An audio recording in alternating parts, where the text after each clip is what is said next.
Hello. Today we're going to learn why is it that Lashon Hara is truly not worth speaking. Lashon Hara is evil speech, is negative speech towards another fellow Jew. Now, Rabbi Yemima Mizrahi offers us three explanations as to why should we not speak evil or harmfully about another Jew. In this Parsha Tzatzriah, we learn about a skin condition called tsaras, which is a skin condition in a person who's afflicted when they speak Lashon Hara. Now, other people can actually see a person who's afflicted. They have spots on their body.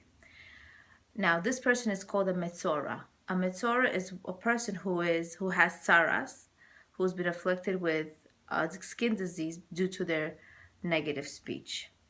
Now, it's quite a profound mitzvah to speak Lashon Tov, which is positive and good speech, because in Vayikra 14:2, it's written 5 times in the Torah, and I quote, it says, "This is the law on one afflicted with tsaras," where it's actually explained what does a person who has tsaras,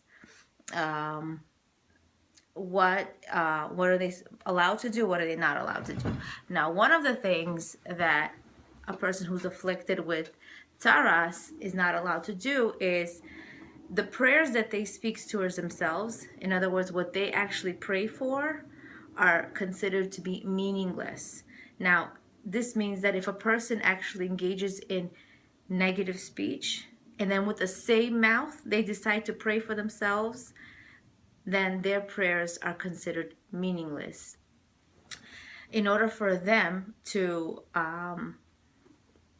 show that they have been contaminated, they need to say in front of the whole community, "I'm contaminated, please pray for me." And the Torah instructs this person to be quarantined from the community and to announce these words.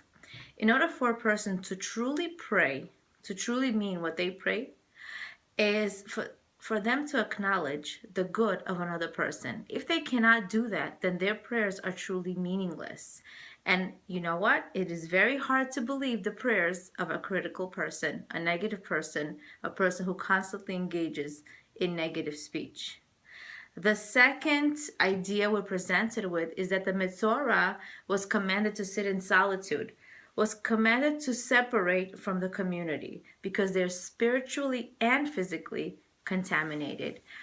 A person who engages in evil speech cannot differentiate between one victim and another. In other words, you'll be sitting next to this person and they'll be bashing somebody. They'll be talking negatively about someone. And yeah, maybe you'll be enjoying it. Maybe it seems like, oh, maybe it is important for me to know this. However, you're probably going to be talked about by the same person when that person engages in conversation with other people. In other words, a metzora does not differentiate between one victim and another. They don't have these type of values. The third reason why it's so important not to engage in Lashon Hara is truly profound, and this really was an eye-opener for me, and I decided to also take this mitzvah a little bit more seriously.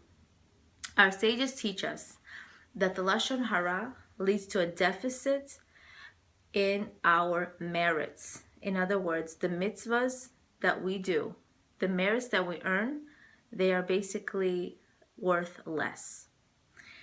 The moment you speak Lashon Hara about a person, your merits transfer to her account.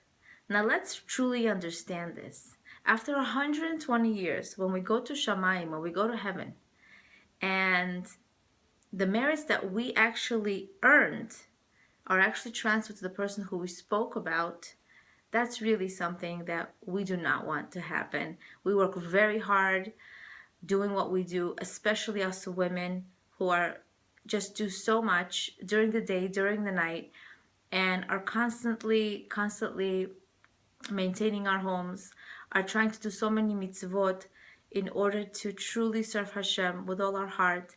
It's truly just not worth it. And in this day and age especially, it's truly not worth it, because it's very difficult to constantly motivate yourself to grow and to do Hashem's mitzvot if you are not learning Torah consistently. So I really hope, with this in mind, we have a better understanding why Lashon Hara is truly forbidden. And I truly pray that may we merit to be careful with our speech, for it can be meaningful or meaningless. Leah Abramov, Being and Becoming.